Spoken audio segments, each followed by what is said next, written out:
frappait le monde entier.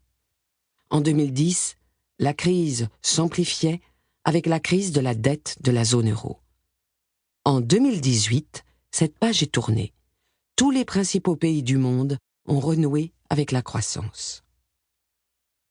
Peut-être un peu trop vite même, peut-être avec trop d'enthousiasme, trop d'optimisme, trop d'inconscience surtout. Outre-Atlantique, on recommence déjà à faire les mêmes erreurs. Trump, par exemple, décidait de supprimer ou d'alléger toutes les réglementations mises en place après la crise et qui avaient pour but de contraindre les banques à contrôler leurs activités à risque. Elles vont donc à nouveau pouvoir refaire tout, et surtout n'importe quoi, et nous préparer la prochaine crise, mais c'est une autre histoire. Après la crise, la seule priorité pour un épargnant, pour vous, était de sauver son argent. L'heure était à la panique. Il ne s'agissait même pas de limiter les pertes sur ses économies, mais de savoir si votre argent n'allait pas tout simplement disparaître, s'évaporer du jour au lendemain, détruit par cette crise sans précédent depuis celle de 1929. Rappelez-vous, vous vous demandiez même si vous pouviez garder votre argent sur votre compte chèque et si votre banque, oui, votre banque, celle dont vous ne vous souciez pas aujourd'hui, la BNP, le Crédit Agricole, la Société Générale, n'allait pas faire faillite.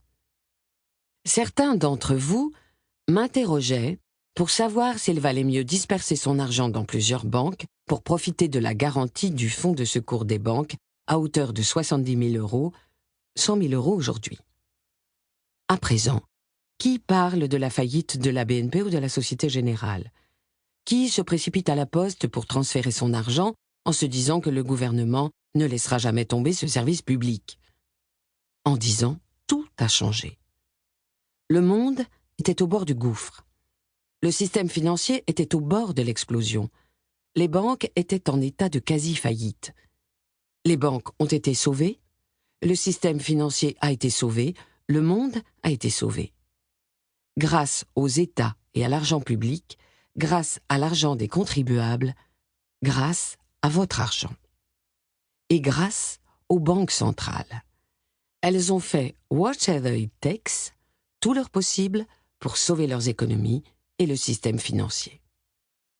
Elles ont baissé les taux d'intérêt à zéro, voire en dessous, et elles ont toutes injecté gratuitement ou presque des milliards de dollars, d'euros, de yens ou de livres sterling. Cette transfusion massive de liquidités, d'argent, a permis dans un premier temps de stabiliser l'état du malade, l'économie mondiale, puis, dans un deuxième temps, de relancer la machine. Retrouvez ce tableau, évolution de la croissance économique des principales zones financières, dans le PDF disponible dans votre bibliothèque.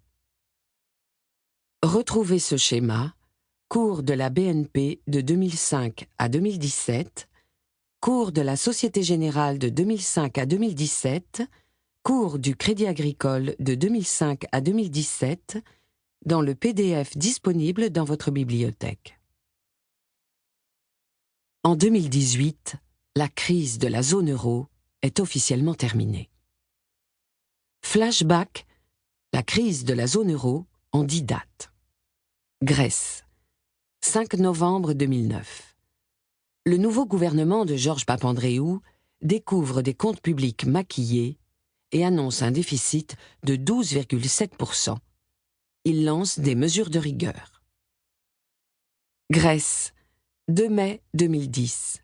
L'Union européenne s'accorde sur un plan d'aide de 110 milliards d'euros pour la Grèce, accompagné de mesures d'austérité. Irlande, 21 novembre 2010. Plan d'aide européen de 85 milliards d'euros pour l'Irlande, accompagné de mesures d'austérité. Portugal, 5 mai 2011. Malgré un plan d'austérité lancé en mars 2010, le Portugal demande une aide exceptionnelle de 78 milliards d'euros à l'Union européenne et au FMI, qui s'accompagnera de nouvelles mesures de rigueur. Italie, 4 décembre 2011. Après la démission de Berlusconi en novembre, le nouveau gouvernement italien de Mario Monti adopte un troisième plan de rigueur, 24 milliards d'euros qui s'ajoutent aux 60 milliards votés pendant l'été.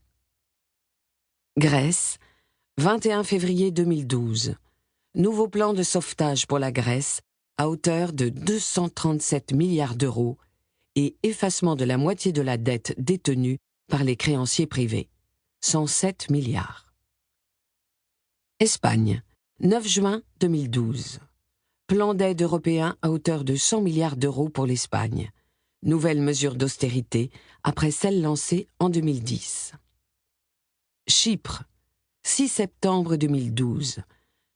La BCE annonce un programme illimité de rachat de dettes des pays de la zone euro ayant du mal à se refinancer sur les marchés, notamment Chypre.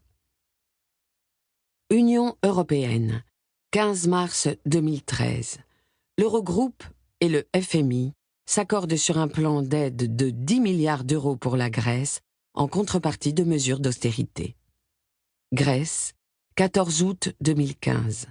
Accord entre l'Union européenne et le nouveau gouvernement d'Alexis Tsipras sur un troisième plan de sauvetage à hauteur de 86 milliards d'euros, accompagné de nouvelles mesures d'austérité pour satisfaire les créanciers. Aujourd'hui, la Grèce recommence à emprunter de l'argent sur les marchés. Le Portugal affiche une forte croissance et sa dette passe de la catégorie spéculative à la catégorie investissement. L'Espagne a rebondi et parvient même à faire baisser un chômage qui avait atteint des niveaux dramatiques. Et l'Irlande redevient un dragon. Même la France va mieux. Il n'y a plus de maillon faible en Europe. Tous les pays de la zone euro, sans exception, ont affiché en 2017 une croissance positive. La Banque centrale européenne, qui a maintenu les marchés financiers européens, les banques et l'économie de la zone sous perfusion massive de liquidités, commencent même à envisager de réduire progressivement les doses de cette drogue monétaire qui a dopé la zone euro. Néanmoins, les inégalités au sein de la zone euro restent importantes. L'Allemagne écrase la zone avec des performances économiques époustouflantes. L'Europe du Nord et une partie de l'Europe de l'Est avancent dans son sillage. L'Europe du Sud va certes mieux, nettement mieux même, mais ses performances restent loin de celles de ses collègues du Nord et des dettes publiques abyssales continuent à peser sur le potentiel de rebond de la croissance. Mais ne faisons pas la fine bouche, l'Europe va mieux, beaucoup mieux. Cette crise de l'Europe, cette crise de l'euro est terminée. La fin des deux crises mondiales, le retour de la croissance et le changement possible de politique monétaire des banques centrales ont et auront un impact sur votre argent. Deux événements qui transforment la face du monde. En matière géopolitique aussi, tout a changé, tout. Deux événements majeurs se sont produits au cours des 2 dernières années. Deux événements que nul n'avait anticipés, même pas les premiers concernés. L'élection de Donald Trump à la présidence américaine et la victoire du Brexit lors du référendum en Grande-Bretagne. L'élection de Donald Trump. Trump a été le premier surpris de se voir élu président des États-Unis. J'en reste persuadé.